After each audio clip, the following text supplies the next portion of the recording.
Dear guests, dear speakers, my name is Bendik Egge.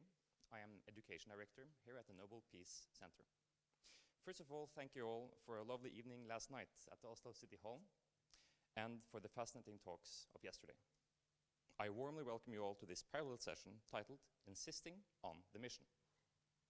I also want to extend my gratitude to those who have spoken today already, from the deeply emotional presentation held by Tetiana Isiava, to the empowering story of FIHRM Asia by Hung Shifang, and so many other and impactful stories we have heard today, like the one heard from Marina Sala. We are so fortunate today not only to have Director Sala as speaker and guest, but also as moderator of this session. Marina is FIHRM coordinator and director of the Museum for Democracy, as well as its foundation in Rosario, Argentina. Dear Marina, the floor is yours.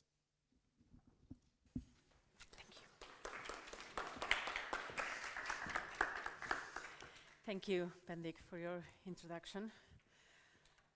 My job now is to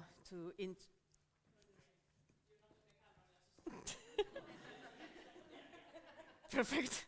So, guys, this is the place, okay? So my job now is to introduce to you Deborah Neves. She's coordinator of the Interinstitutional Work Group for the Oicodi Memorial in Sao Paulo. PhD at Unicamp, researching Sao Paulo's urban transformation during the last dictatorship in Brazil, 2020. Master's degree in social history. Specialist in heritage and cultural management from Unify. Bachelor's degree in history from University of Sao Paulo. One of her many specialties is to prepare and develop technical reports that support decisions on heritage preservation. So, Deborah, the floor is yours. Now, this is the place. This is the place. Hi, good afternoon. It's a privilege to be here with you. I really not intend to rivalize with the National Museum, so thank you for being here right now. So, I have to, thank you. Okay. I'm here to tell you about our job in Brazil in transform a former district of police station into a memorial about the dictatorship.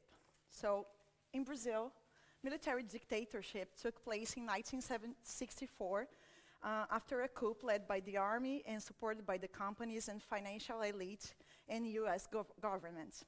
Created in 1969 for a consortium formed between the government of state of São Paulo, the army and large companies, the Oicodi was initially called Operação Bandeirante, referring to mercenaries from the colonial period who persecuted, enslaved, and killed indigenous people. Operação Bandeirante was installed at Rua Tutóia as a clandestine organ occupying half of the 36 police stations in an of the land. In September 70s, the Oicodi was institutionalized as the political police within the army. Idealized in São Paulo, it was installed in another 9 state capitals around Brazil and became the largest detention, torture, disappearance, and death center of Brazil dictatorship, operating between 1969 and 1983. At least 7,000 people was illegally imprisoned in the complex. 52 were murdered there or died as a result of torture, which 13 still remain disappeared. The police station is still working there till today. So in 1979, we have an amnesty when the dictatorship still in power, but already weakened. Government approved a law of amnesty for those who committed political crimes or related to this, including public servants, also military agents who tortured, raped, and killed political oppositors, with no law enforcement. In fact, only those who struggled against dictatorship was punished. Dictatorship was ended in 1985. Well, despite the amnesty in 1980s, political and human rights activists started to request states' recognition of places related to the resistance to the dictatorship as cultural heritage. This building is one of them. It's located in São Paulo's downtown, housed the most important political police, State Department of Political and Social Order, founded in 1924. There, immigrants, left activists, and moral criminals, as prostitutes, drug dealers, or gamblers, was incarcerated and tortured over 45 years between 1938 and 1983. In 1999, the state of São Paulo has recognized it as cultural heritage, considering its architectural and historical value, but to obtain funding to restore the building and turn it into a musical school and a political museum inside 6 cells existing on the ground floor, they obtained this fund to renew the building. And during the renovations works, called by the responsible architect restoration, graffitis and other evidences of presence of prisoners and torture was destroyed. In 2008, Memorial da Resistência, Resistance Memorial, has opened and occupying the old cells in the ground floor. Over the years, the struggle is to occupy the whole building with this cultural equipment, which share half of the floors with art exhibitions. It's the 6th most visited museum in São Paulo. This is the Doicode complex. In 2010, Ivan Seixas, a person who was kidnapped and tortured with his father in 1971 by the Doicode when he was only 16 years old, requested to the Secretary of the Culture the recognition of Doicode as cultural heritage of São Paulo State. I was the responsible to instruct this process. The biggest challenge as a cultural heritage technician and historian was to convince the councillors, mostly architects, that the value of the building was for what the agency represents in Brazil history and what its materiality tells us. After all, it was an ordinary building inside a middle-class residential neighborhood with no relevance to the history of architecture or aesthetics. But it works. In 2012, Council has imposed a provisional protection to the complex of buildings. Between 2012 and 2013, I've conducted studies about Doicode, the building complex and its activities, but based on official documents, aerial photographies, and inspections in local with people who was illegally imprisoned by the agency between 1969 and 1979, and those are some of them. Most of those who volunteered to recognize the space never been there after the kidnapping, and some of them never talk about it again with anybody until then. This experience and studies resulted in a proposal that wouldn't prevent the mistakes made in the renovation of DOPS, that I already showed it to you, from being repeated. Any work should be preceded by archaeological research. In January 26, 2014, the council decided to accept the proposal from the technical area and declared Doicode as cultural heritage of São Paulo. It was a big victory to the human rights in Brazil. Between 2012 and 2014, or maybe 25 years after the ending of the dictatorship, the political context definitely influenced the council's decision.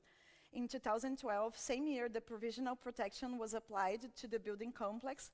President Dilma Rousseff established the National Truth Commission for the purpose of examining and clarifying serious human rights violations in order to give effect to the right to the memory and historical truth and to promote national reconciliation. The Commission did not have the power to criminally prosecute any public agent, but its reports revealed cooperation between companies and states to persecute oppositors and named 377 public agents that committed crimes against human rights. Dilma said about the report in 2014, "The truth must not be revenge. It must not be a reason for hatred. The truth means, above all, the opportunity to make an encounter between ourselves and our history." But in 2016, there was a lot of massive public manifestations against President Dilma Rousseff, And that's the truth about about a significant part of Brazilian society revealed after the National Truth Commission. Dilma was imprisoned by DOICOD in January 1970 at 22 years old, and for several days suffered tortures as electric shocks, aggressions with paddles, punches, and reports having suffered some hemorrhages. 46 years later, in a public manifestation asking for President Dilma's impeachment, this old lady, this one, holds a sign that says, "Dilma, too bad they didn't hang you in DOICOD." In 2016, we have a coup in Brazil. And Carlos Alberto Brilhante Ustra was the commander of the DOICOD between September 1970 and January 74, and responsible for at least 46 of 52 deaths officially occurred inside or by the agency. He died at age 83 in 2015 without facing criminal convictions. In 2016, he was honored by Jair Bolsonaro, also our president, in fact, then a federal deputy, when he voted in favor of impeaching President Dilma. Bolsonaro publicly said, "For the memory of Colonel Carlos Alberto Brilhante Ustra, the terror of Dilma Rousseff, for the Army of Caxias, for the Armed Force, for Brazil above everything and God above all. My vote, yes." After this, Ustra became the 60th best-selling non-fiction book author in Brazil. Bolsonaro never faced any punishment for his acts and was, in fact, elected for president in October 2018. In 2017, Public Prosecutor Office, Human Rights Areas, asked to Cultural Heritage Preservation Unit, where I work since 2010, to create a policy of regular visits to DOICOD. We've already been doing this kind of work since 2016, and with elementary and high schools, and decided to create a work group with civil organizations dedicated to the promotion and defense of human rights, Memorial da Resistência, and universities. In March 2018, Culture Secretary requested the building to transfer to turn the police station into a museum. 2019, work group developed a public archaeology project to collect testimonies from survivors, official documents, archaeological excavations, interviewing neighbors, creating guidelines to a participating museum to discuss police violence in past and present, honoring the victims of the dictatorship, and became a reference in repression studies and sites of conscience and remembrance in Brazil. In 2020, during the pandemic scenario, Bolsonaro's government, in fact a military government, showed the world the death politics developed in Brazil. As one chapter of this true crime story, Vice President General Hamilton Mourão was interviewed by Team Sebastian at conflict zone in Deutsche Welle in December 2020. When Sebastian questioned Mourão about Bolsonaro's speech at impeachment voting and his declaration naming Ustra as a national hero, despite the fact he was responsible for at least 500 cases of torture, Mourão said, "He was my commanding officer in late 70s, and he was a man of honor and a man who respected the human rights of his subordinates. So many of the things that people tell about him, I can tell you because I have a very close friendship with this man. That's not true."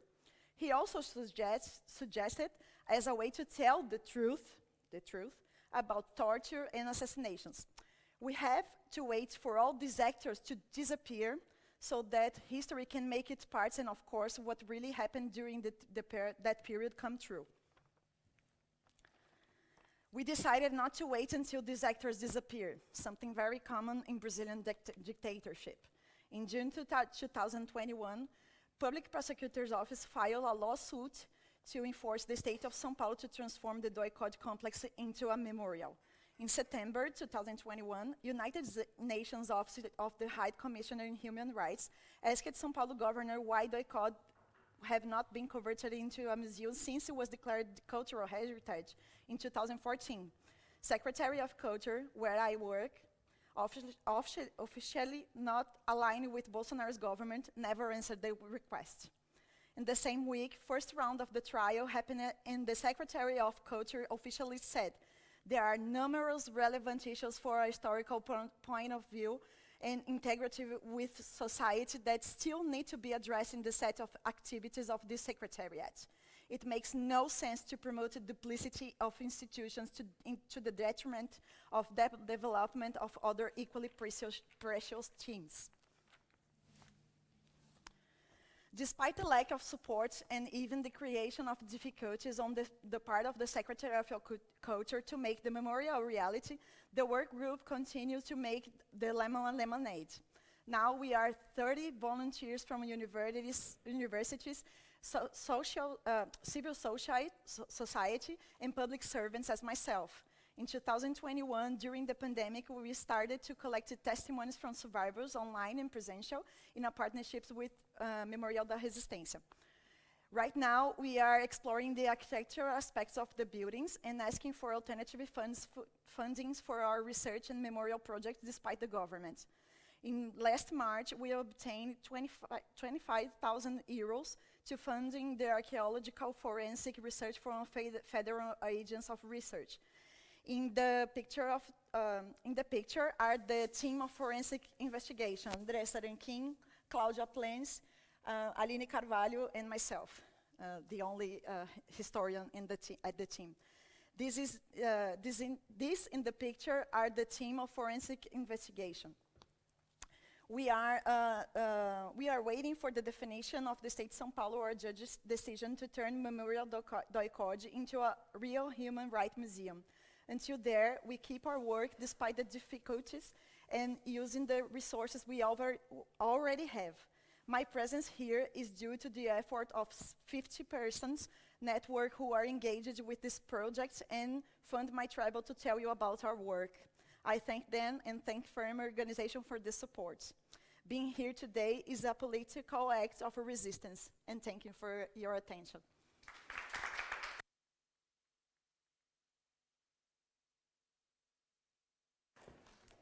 Thank you, Deborah.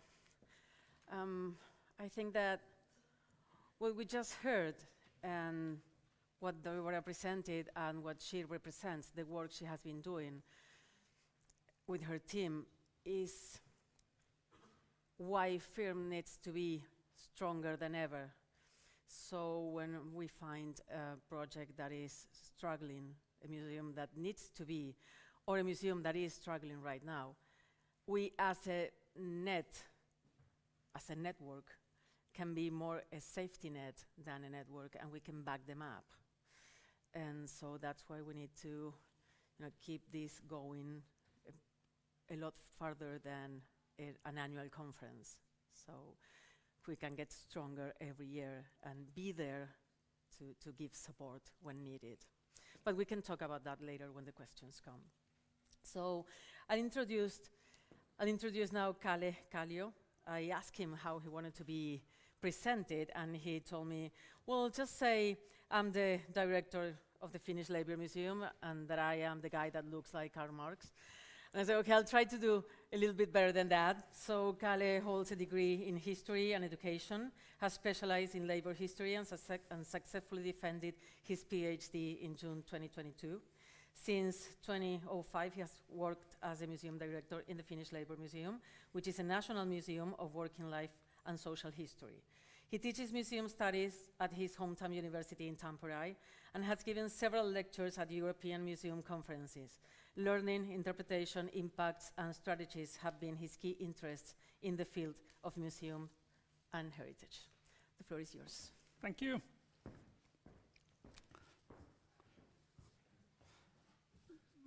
Dear friends and colleagues, after a long day, hopefully you still have some energy for the Soviet heritage. As you heard, my name is Kalle Kallio and come from the Finnish Labour Museum, which is a national museum of social history. Some years ago, we took a challenge and renewed the legendary Lenin Museum in Tampere. Last spring was pretty stressful for us, and I would like to share my experiences with you, how such a museum survives when Cold War returns. Lenin Museum has a long history and it has struggled under pressure before. It was founded just after the end of the Second World War in 1946. Lenin and Stalin had met each other for the first time in Tampere Workers' Meeting Hall in 1905. That was clearly a historical moment which Finnish politicians began to remember. Finland had just lost the war with Soviet Union and tried to build friendship with our strong neighbor. Lenin Museum was a good tool for that, and communists wanted to have a Soviet showroom as well. Lenin had actually stayed 2 years of his life in Finland, and he had been the first head of state to recognize Finnish declaration of independence in 1917. So there was a story to remember in diplomacy. Of course, Lenin Museum was a controversial place all those years. It was surely the most hated museum in Finland.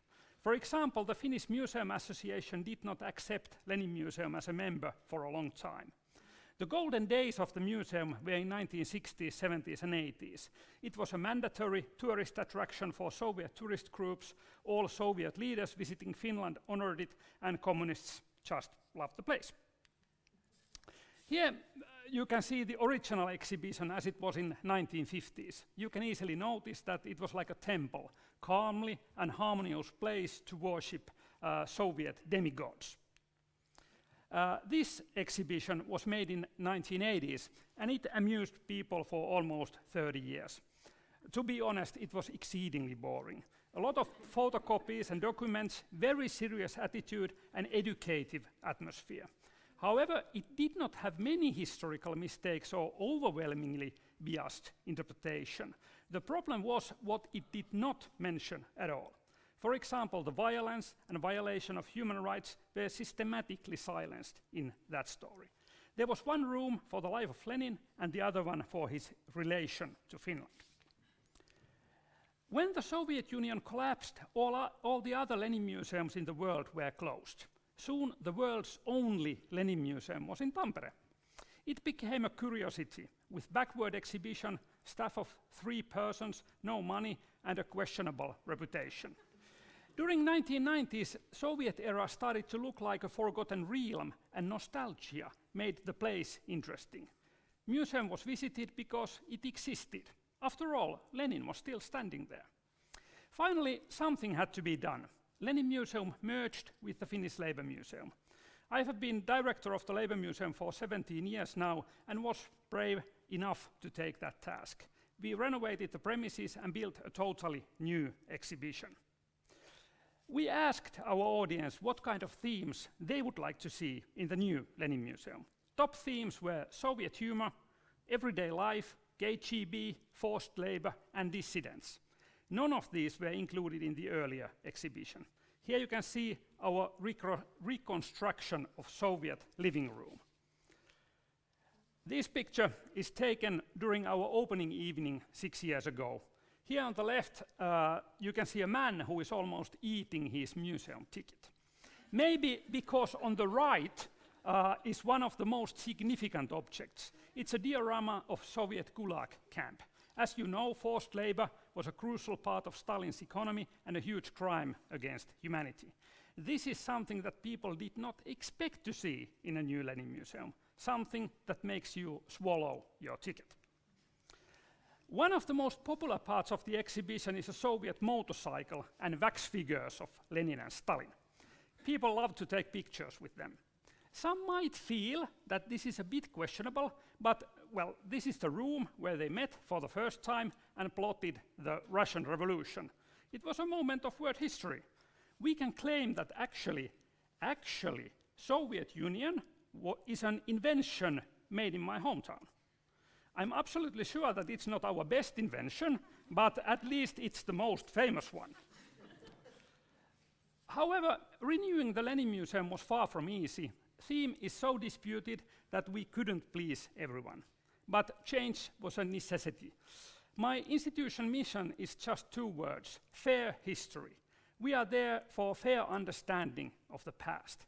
We give a voice to the underrepresented, like ordinary people, minorities, and marginalities. Fostering personality cults was not our task. We stand for human rights, sustainable society, solidarity, and equality. Traditional Lenin Museum would have been clearly against our values. We tried to design it like a good drama that makes you cry and laugh at the same time. At the best, visiting the Lenin Museum could be a purifying experience. Of course, touching themes and humor don't always match together, and some visitors feel offended. But this is what our visitors asked for. Soviet humor was on the top of the wish list, and we have a jukebox of Soviet jokes and plenty of humorous details. I think it's just good to laugh at dictators. But it is also our reputation as a bit freaky place. Renewal was a success. We had over 75,000 visitors with nice feedback. 96% of our visitors consider Lenin Museum exhibition interesting. 95% say that we handle our themes with expertise. 88% feel provoked by new thoughts there. And 91% comment that our exhibition shows a balanced view on history. We were finalists in Museum of the Year competition in Finland and on a European competition as well. Everything looks pretty good. What could possibly go wrong? This picture is from Tampere Central Square at the same day when Russia started to bomb Ukraine. The text says, "Putin lies." People were shocked all around Europe, not just because of lies, but the bloody violence and massive scale of those lies. War in Ukraine brought a massive change to Finnish foreign policy. In this new Cold War, Finland did not try to balance on both sides of the Iron Curtain. Those times were simply over.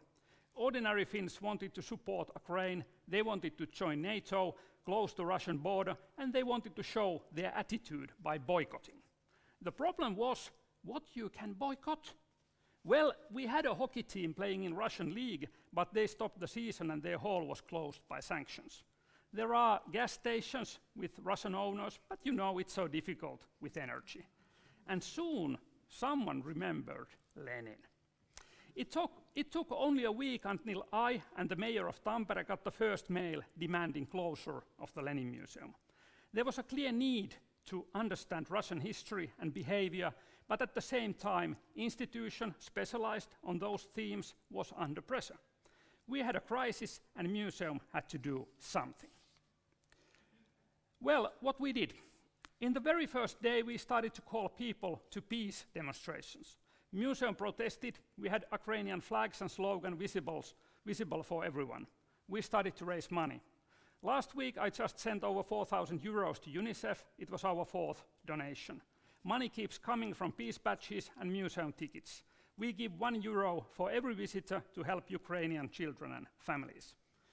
I was also very active in public discussion. First thing was a detailed blog post, then opinion pieces, press releases, and plenty of interviews. Newspapers, radio, television, online. We also cut our ties to prevent potential accusations. Museum shop was rearranged and questionable products were removed. Cooperation with Russian museums was frozen. Colleagues in Russia are still our friends, and they are even more horrified of those events, but it is also for their safety to keep distance. Most of the Russian museums are state bodies and belong to the same war machine. We had to get shy with our marketing. No funny posts on social media anymore. One very good lesson was to stop boosting social media posts. Then they were only seen by those who already liked the museum, and this precaution saved us from raging comments. Especially in March and April, I got plenty of calls from journalists. This magazine selected a title, Director of the Hated Lenin Museum. But the text is simply great and very supportive to the museum. You can even see in the cute picture that here is the victim, not the villain. In all those discussions about closing the Lenin Museum, we were mainly criticized by people who have never visited the museum, and those who had defended us. Ordinary Finns argued that the renewed Lenin Museum is not a temple of evil, but a place worth to visit. Our opponents were outplayed. However, the discussion about Lenin statues was different. There were 2 public Lenin statues in Finnish city space. Both have been vandalized before, and as a cause of war in Ukraine, local residents started to campaign against them. It was this need to boycott. Putin has even argued that independent Ukraine was a mistake of Lenin, but somehow removing statues still made sense. Turku statue is already in local city museum, and the one in Kotka will be removed soon. The discussion of these statues has many interesting remarks about different historical layers. Researchers wanted to contextualize these monuments rather than exclude them from the streets, but maybe it was easiest to take them away.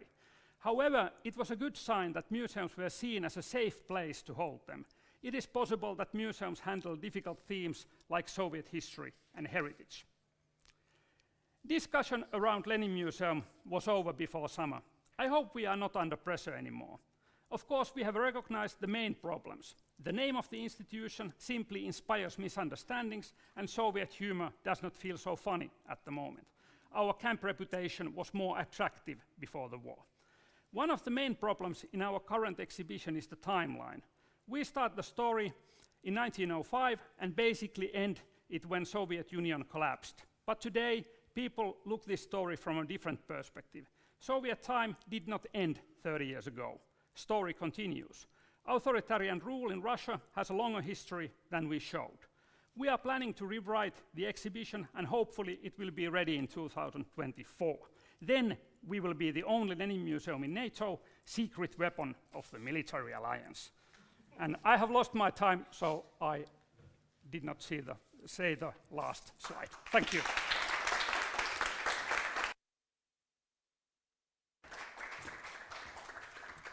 Thank you, Kalle.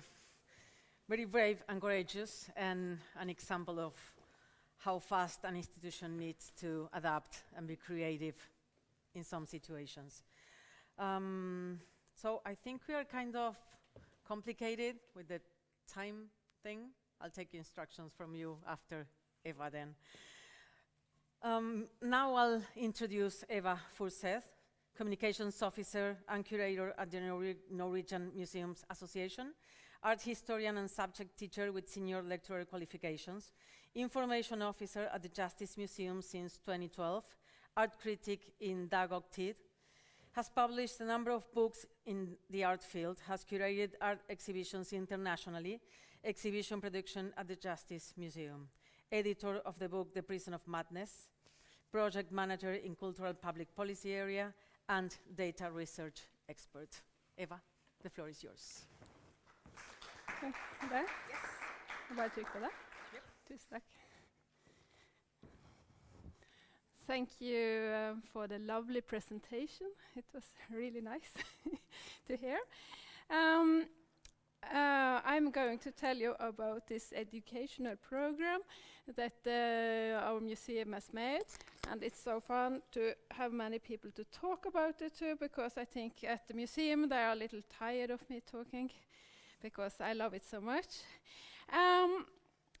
A Snow White Goes to Court. It's a playful encounter with the rule of law for children from 7 to 11 years. Just a little about my museum first. Our museum is housed in two buildings in Trondheim, the old criminal asylum and the old military hospital. And like all the museums in Norway, we are funded from the government, but we are an independent foundation. The museum's mission is to communicate the values of democracy and the rule of law. We have many school classes visiting us, from kindergarten to the university, and we make learning programs that fit each age. We use different strategies to learn them about how laws and institutions shape our society. Our public audience is all people, especially the young, through collaboration with schools. Our educational programs are all created with the human rights as a guiding principle, and with the national core curriculum for education in mind. One of our challenges is how to reach the youngest with such a complicated topic as a trial. Children benefit from understanding the justice system at an early age. But trials are largely immaterial. Many of the concepts are abstract and difficult to simplify for young people. That's why we made this role play, Snow White Goes to Court. We have even made our own courtroom at the museum with real furniture. A role play, that is a technique that allows the children to realistic explore situations by interacting with the classmates. The mock courtroom play takes place in a well-known fairy tale. It's just a slightly modernized. Here it is like Snow White sues the evil queen, her stepmother, for spreading private photos of her on the internet. A Facebook poll declares Snow White to the most beautiful in the kingdom, and the evil queen, she gets furious, but instead of wanting to kill Snow White, that's not in fashion anymore, she takes a photo of Snow White while she is at the toilet, and she puts it on Snapchat. Of course, she's got only 2 friends, but they spread it, and very soon all in the kingdom has seen it. And Snow White, she goes to the police, and the queen is prosecuted. With this scenario, the Museum of Justice continues the age-old tradition of using fairy tales to talk about difficult problems and dangers. We want to make the court case magical and exciting, so we have used a very known fairy tale. That means that the children are familiar with the characters, and they know that the queen is evil enough to do something like sharing private photos. Also important to use a fairy tale because it allows the children to keep such a serious topic at a distance and let them discuss difficult subjects in safer environment. By stepping into the fantasy world, we have experienced that it lets the children more easily step into the roles they're going to play. The principles of democracy and rule of law are constantly challenged from many sides. In our educational program, 7 to 12 years old get to know the justice system and get to practice democracy. We use a combination of play, dialogue, and discussions. I often go out to schools, and then we make the classroom to a courtroom, or the children can come to us. All the children get roles as judge, prosecutor, defender, etc. And we dress them up in costumes provided by the museum, like judge's robe, they're real, and the police uniform, and the gavel, and the judge's chair, and much other things. And they get written manuscripts, where it's also room for improvisation. And then they perform the trial as a play.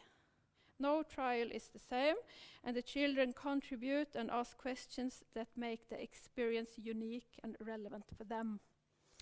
The judge decides in the end if the queen is guilty and what her punishment will be. I held this one latest on Friday, and then she was sentenced to be bitten by a shark 5 times. But most often she is sentenced to wash the castle, and the worst one is to be hauled over a volcano to be roasted. But even worse, she shall not have anything on her foot, and she shall be tickled by a feather between her toes. So I think we can be happy that children are not judges.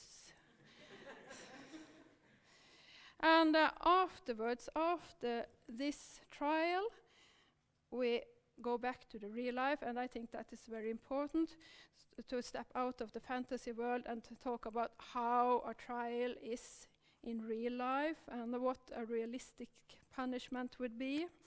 And it's like many children in Norway, and that surprises me a little. They have no practice at playing or even making presentations for others. So they find this a little scary, but the manuscript is kind of funny. So I've done this a lot of times, and they always forget that they're playing and they're getting fun, and they get a boost of confidence by this activity.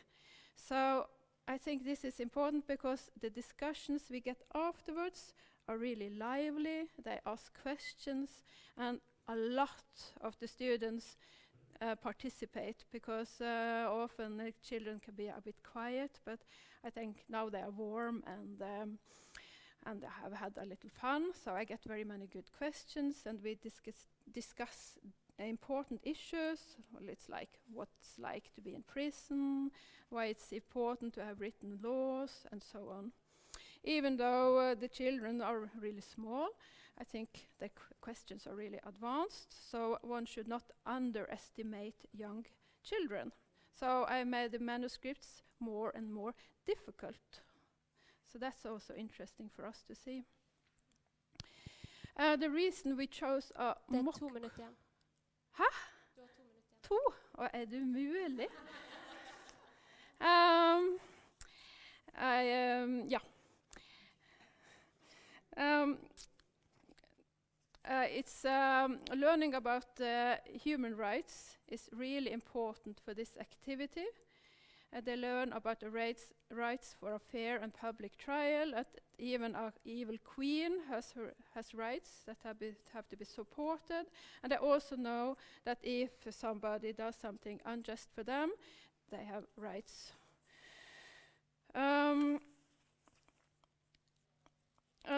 This way to work is a nice way for the children to explore what a trial is like, and this way to work makes each student the subject of the history, and that they get.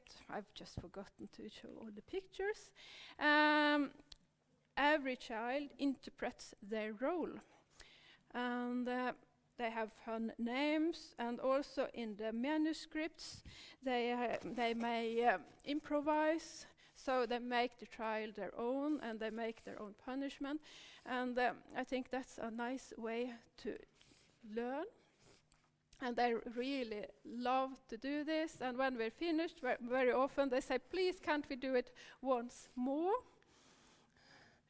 So it's been very complicated to make the manuscripts, because it must be fun, but it must also be serious. So I have worked a lot with judges and lawyers and policemen to make a manuscript that makes it realistic in some way, but also fun. And I've traveled all over Trøndelag. I've visited like 1,500 students during the pandemic. So that was kind of interesting. And the classes could be up to 30. But this is 2 classes. It's 3rd and 4th grade. It's a really small school. So I have made a lot of different manuscripts so that I can catch small classes, huge classes, and those that are good at reading and not reading. So I think I've got like 5 versions of the manuscripts. So the human rights are really important, like an underlayer. We haven't so far talked so much about human rights, but after this session, I think I will be more explicit about it. And I have a lot more I'd like to say, but of course you can just ask me. So I say thanks a lot.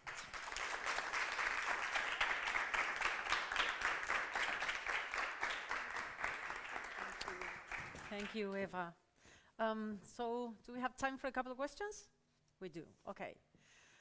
So, any questions?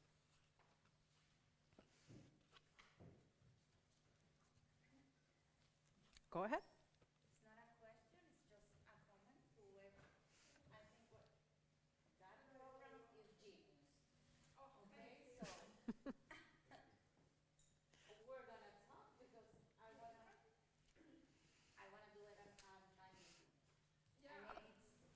that's really nice to hear, because I really like to work this way, even though I've had it, I haven't 100 times, I think.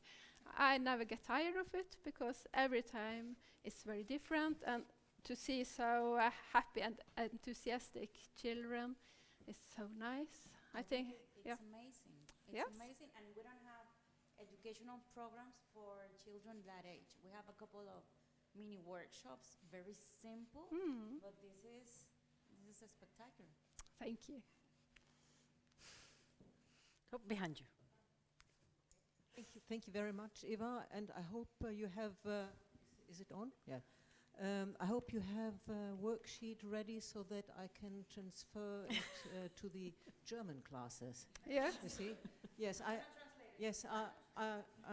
I presented the following issue at the International German Teachers Association's conference in Vienna in August, and it was about sports, the Olympics, the gender issue. And before we did so, I just want to pick up where you left. Norwegian young ones are not used to theater. They don't know their body, their voice, and we had a workshop that comprised all of that. And to get a voice means also that you learn to think.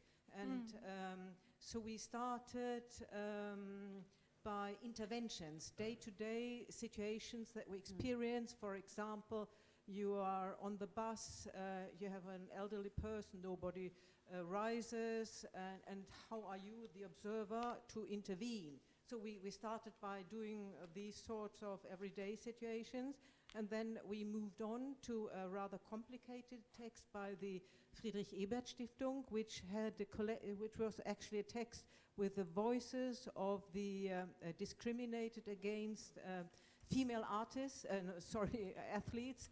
And what we then did, we made, based on this article, a manuscript, and we worked in groups, and they chose one or two athletes who they were impersonated, in other words, right? And one group went for taking the positions of the two Australian researchers who had looked into this, and they met the head of the IOC, International Olympic Committee, and presented the case of the various athletes. And so, in other words, we have impersonation. I want to refer to two theater directors who work in the field of documentation. One is Milo Rau, the Swiss director, theater director, and another group that works in the same way is Rimini Protocol, a German group. They are journalists, and they address the human rights issue. Actually, they cooperate with the Goethe Institute, and they do have a program, Europe Comes to School. So I would encourage you to look into their webpage, Rimini Protocol.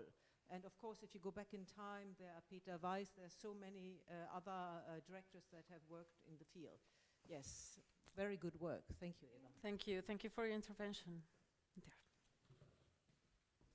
Thank you very much for three very interesting speeches. I have a question to you, Deborah. Maybe I didn't understand you good enough, so maybe this question you have answered already. But I found the question of amnesty or forgiveness, truth, to know versus to hold responsible, very interesting, because you are working with really, really tough subjects. There was amnesty for those who did the crimes. Yes. Some became even the president, if I understand you correctly. But could you say a little bit more about what is most important, to know what has happened or to hold those who have done it responsible?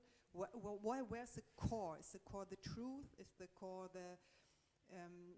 the knowledge, or also to put really the responsibility to those who did? Can you say a little bit more about these? About the museum or about my opinion?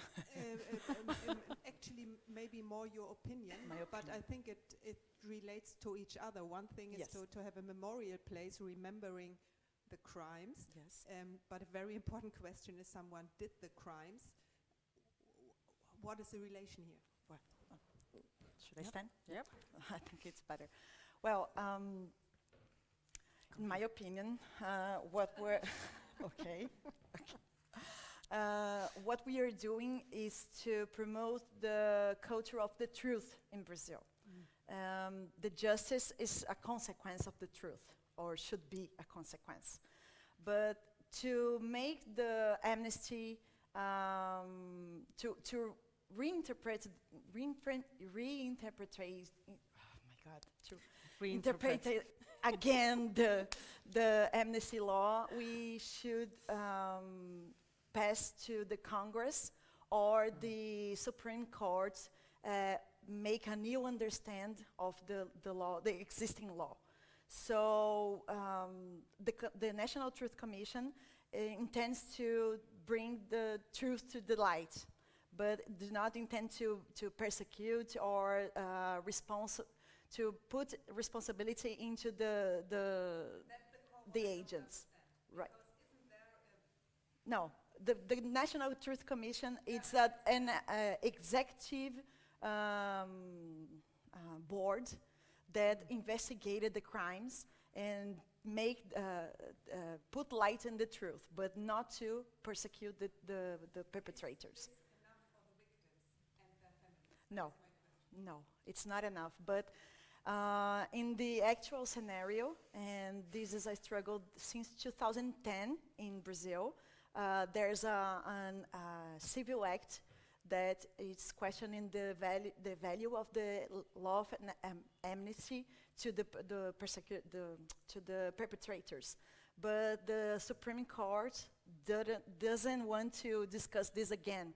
Said that it was an agreement at that time, and it's not comfortable, or there's not an opportunity right now to rediscuss this subject right now. So we can do only the truth, but not justice. It's not enough, but it's something like, it's the limits of the democracy in Brazil that is very weakened since 2016, after the coup. I'm sorry, my English. It's a very interesting question. It wasn't enough for the victims in Colombia, it wasn't enough for the victims in Argentina, Yes. and it's not enough for the victims in Brazil. In Chile. Yeah, in Chile and so on. So. At least you had a truth commission. Yes. Yeah. We haven't had, and it's been 60 years. Yeah. Any other question? Okay, go ahead. I don't know where the microphone is. There. Yes. Thanks, everyone. Yep. Just keep it close. I have a question to the Finnish speaker here. I think I think your talk was both very interesting and also very funny, which probably reflects how you convey history in your museum, it seems. And the question might not be very interesting, but I think that the history of Finland trying to live in the shadow and of the Soviet Union is, of course, a difficult one. But I mean, the Finnish Civil War of 1918 was short, but also, as I understand, very bloody. Is that time past now, or do that still have some impact? The history of the Civil War in Finland with all those killed on both sides, and does it still have any impact on how you have to show the history, and also how people react to showing memories of both Lenin and the whole Soviet Union, the legacy of it? Yes. In Finland we had a civil war in 1918, and it was pretty similar than in some other East European countries, and basically in Russia as well. So it was a war between the whites and the reds. And in Russia, the red side won. In Finland, the white side won. And of course, there was also Germans and Russians and Swedes and so on intervened in, but basically it was Finns killing each other. And it's interesting this, when we talk about amnestia in South America. In Finland, it was the Finnish parliament who made the decision pretty soon after the war that those crimes which were made on the white side will not be prosecuted. And they never were. And basically the story which was told in Finland for many decades was like the story that it was the war of liberation and nothing bad happened, or if happened, it was all only from the red side. But in the Second World War, when we fought with the Soviet Union, there came a new understanding in the Finnish society that we are not going to remember the war. So, for instance, the white side stopped having parades. The Memory Day was not celebrated at all, and it was the thing what was remembered were the veterans of the new war. And after the Second World War, it was so that for instance, in the Finnish government, there were people who had fought against each other in the Civil War, but they were then in the same government. So somehow they made an agreement that we are not going to go through. It was like a silence. And it took until the 60s when they started to have a research, how many people died, how they died, and that process had continued for decades.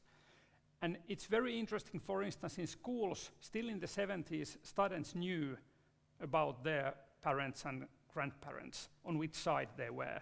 But nowadays, people don't remember it anymore. It has become more and more as a history. But of course, once a while, it used in politics. So some, like trade union activists could say that when paper mill is closed, that this was decided in 1918. And it was like, no.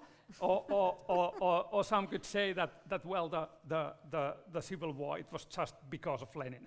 And it was not just because. There were plenty of reasons for the war. But I say that it's the time. When the time goes on, things go easier. And for instance, today we heard about the Spanish example, that there are things, problematic things. But we are 20 years ahead of what's the discussion in Spain. And when it goes to South America, we are like 60 years ahead. So it will take time. And it will take time. Thank you. Thank you. I don't think we have any more time for questions. Thank you, Deborah, Kalle, Eva, for your experience, for sharing this, and for the work that you do, and thank you all for your interventions. Thank you very much.